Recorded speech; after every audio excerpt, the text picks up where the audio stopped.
Hi friends, this is Srinivas working as SAP consultant.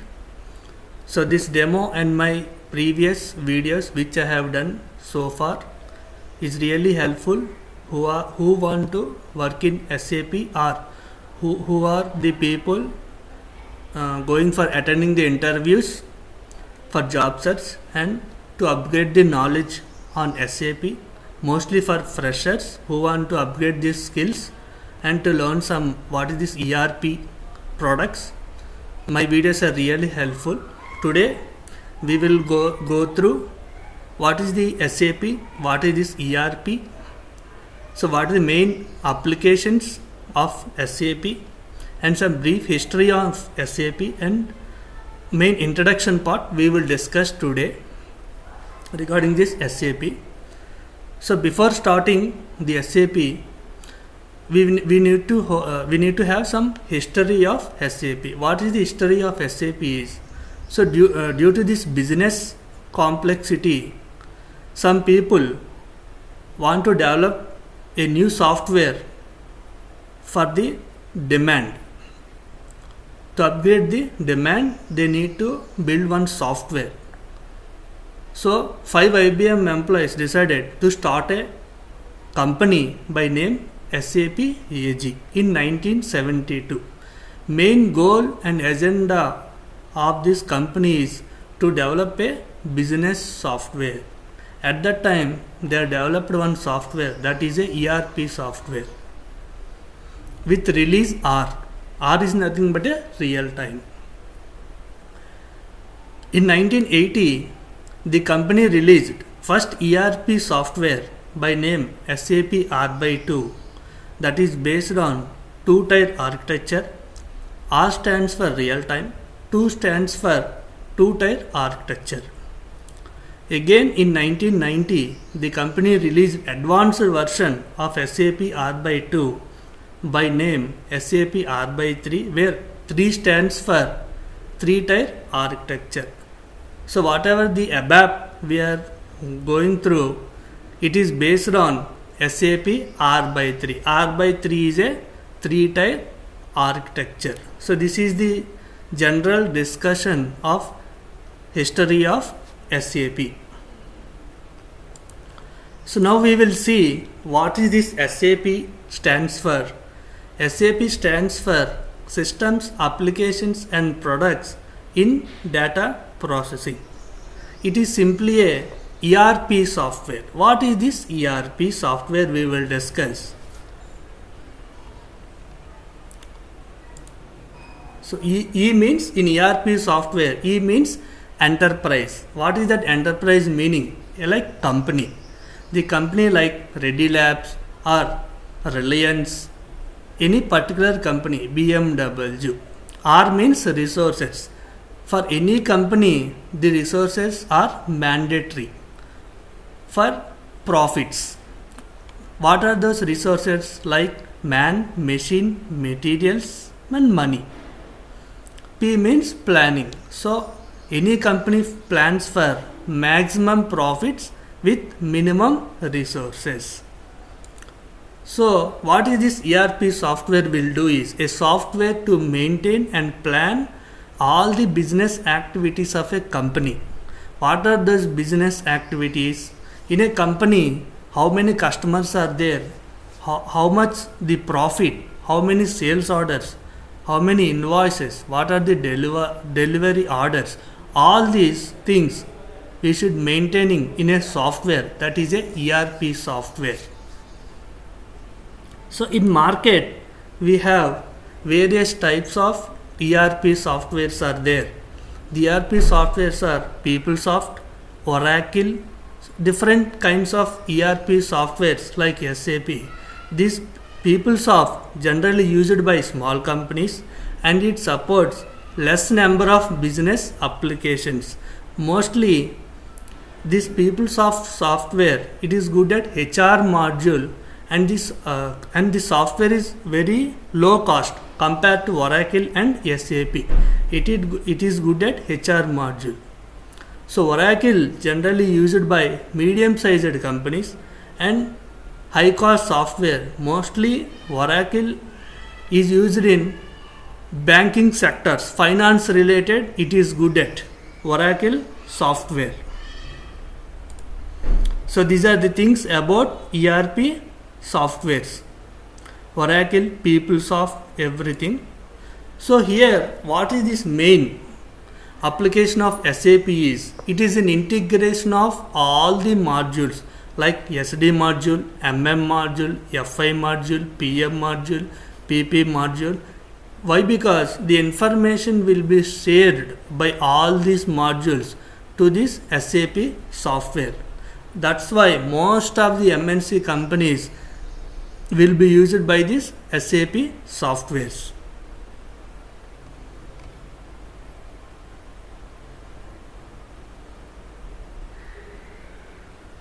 So here we have different modules in SAP: SD, MM, FI, CO, like different business modules are there in this SAP.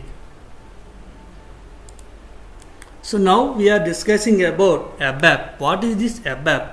ABAP stands for Advanced Business Application Program. It is a fourth generation language.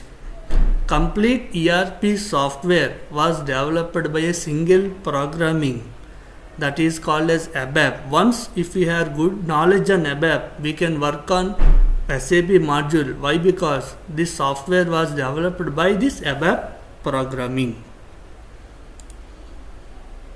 So here in this domain, SAP domain, there are different consultants will be there, that are SAP consultant divided into two types: functional consultant and technical consultant.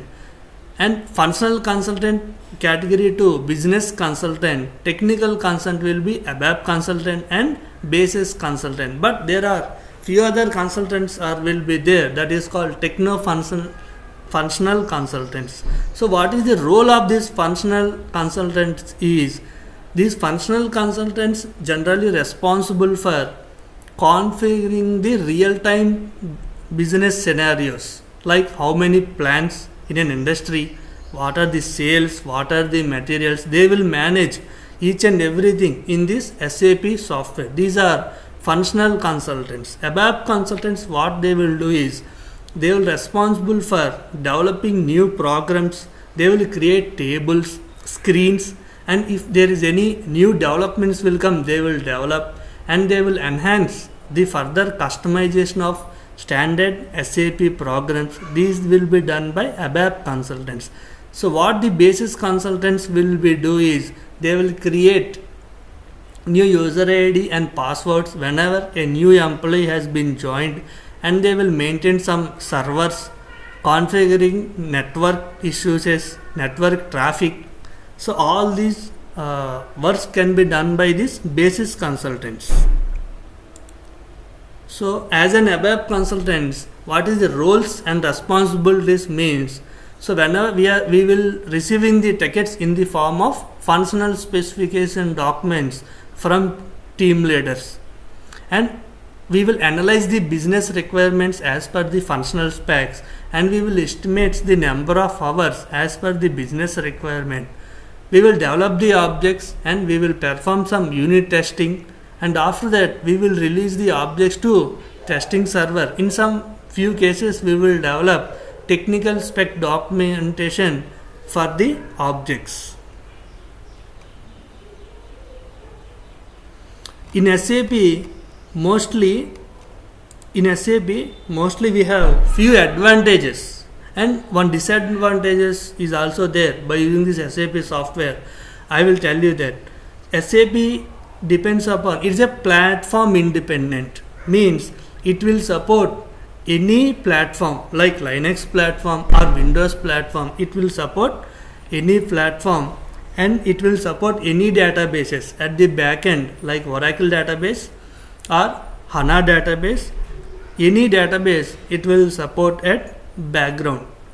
Mostly it provides a real-time information for the business process. For example, whenever the business is running at the live time, the business will be updated at their systems in real time. Live data will be observed by using this SAP softwares.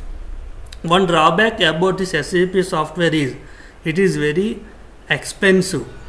That is the thing. Most of the MNCs only this SAP software will be used. Small level companies, they can't afford that much of money, so that they will prefer other ERP softwares.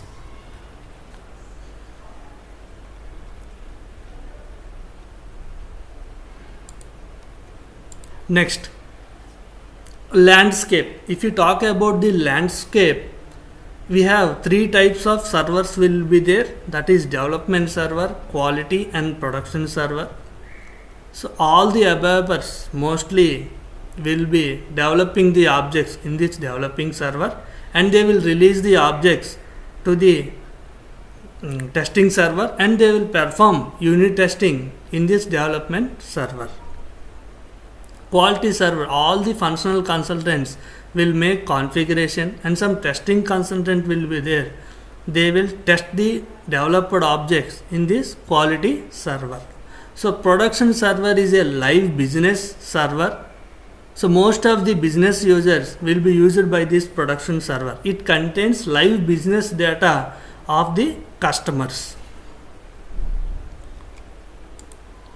So sandbox server is a server where research and developments will be done, where mostly in this server some trainings will be happen, some R&D will takes place in the sandbox servers. So mostly SAP belongs to R/3 real-time architecture, single tier, 2 tier, 3 tier architecture. In single tier architecture, where system is responsible for loading all the programs, program execution, compiling and storing the data in the same server. In simple words, front end and back end operations are formed on single tier only. Like whatever in olden days we used to have some C programming.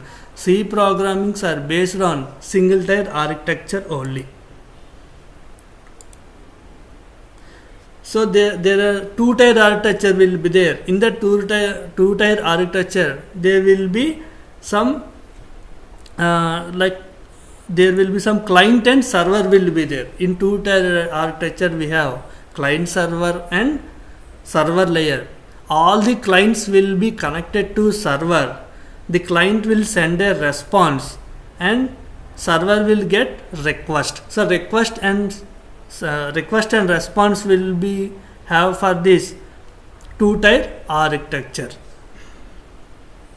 So mostly SAP is based on 3 tier architecture. So I already created some videos regarding this architecture. Just refer my videos. You will get complete knowledge on SAP R/3 architecture.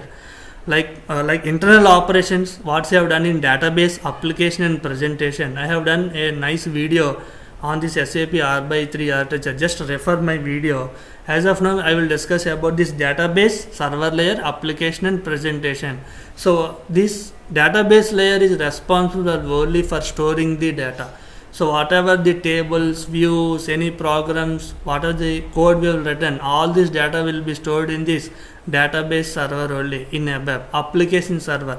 So whatever the logic we are writing for the reports, these logics will be run in this application server only. These logics will be executed and programs in application server only. Presentation server. This presentation server is generally responsible for just presenting the output only. So whenever we are executing the output will be displayed in the presentation server layer. So these are the things. So how to log in SAP, I will show you practically. So to log into SAP, you have SAP logon screen will be there. This is the SAP logon. If you double click, this is SAP logon screen to log into SAP. You need to give username and password. This is a client number. we should maintain. Client number is a unique number provided by the client for data security purpose. So we need to give here user ID and password.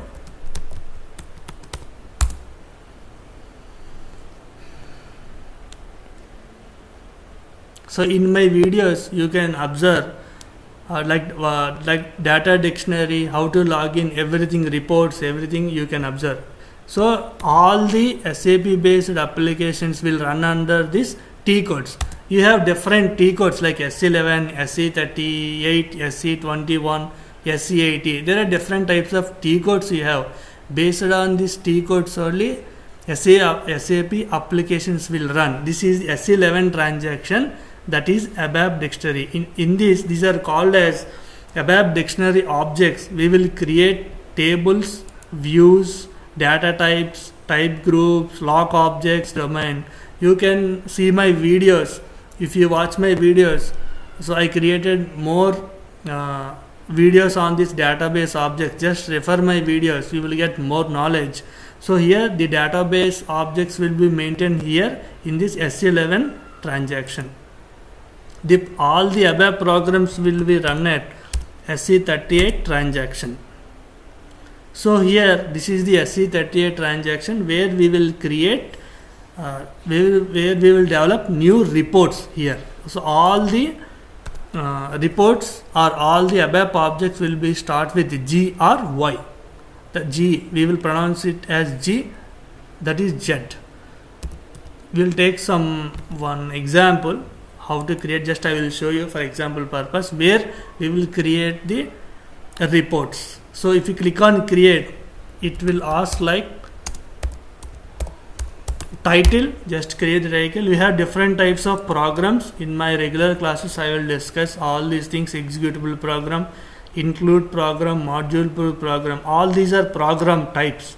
Here I will create given as executable program. Click on save. Here we need to create one package in SC21 transaction. If you create the package, all the objects which we have created will be under this package. If your package is not there, just click on this local object. If you click on local object, these objects cannot be transported. Now I am showing where we will write the code. Here we will write the code. In ABAP editor we will write the code.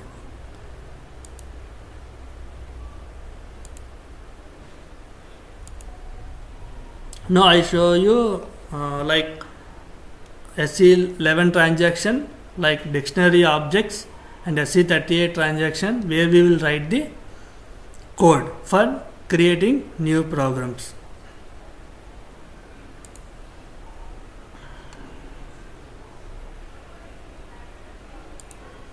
So package is generally a container where where we will create complete objects. So this is a TR number where we will transport the TR. Some basis guys will transport the TR. As an ABAP, just we will release the TR solely in transport request number in SC09 transaction. So in regular classes we will see all these things in my regular classes. So that's all friends, as of now my demo. I hope you understand my demo. So if you like it, just comment me in YouTube. Please like and subscribe my videos. Thank you friends.